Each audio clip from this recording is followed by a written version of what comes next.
est-ce que, parce qu'on voit un potentiel offensif en Herbert Jacquet, est-ce que on pourrait unlock ce potentiel-là en le jumelant justement à Jaden Strouble qui va couvrir ses arrières défensivement?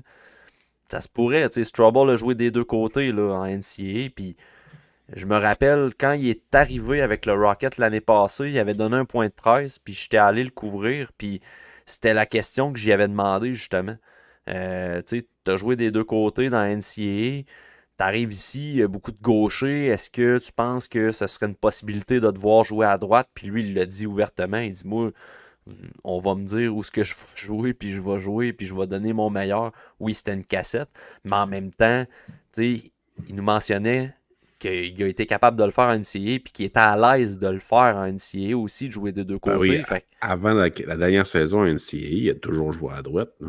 c'est ça. Il y a j'ai vu quelqu'un sur Twitter qui regarde beaucoup les espoirs, qui a dit justement que quand Harris et Strubble jouaient ensemble, Strubble était à gauche et Harris à droite, ce qui est complètement faux, c'était le contraire.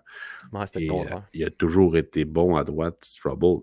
Peu importe où tu le mets, il a toujours eu un bon rendement, si on veut. T'sais, son aspect défensif, des fois, ce qui était tannant, c'est qu'il tournait du mauvais bord ou bien il évaluait moins bien la vitesse adverse. Mais écoute, c'est tellement réglé comme Ouais. défaut. C'est tellement réglé des deux côtés. Fait que, tu sais, qui joue avec Jacques, ça se peut très bien, mais ça va être l'année prochaine probablement.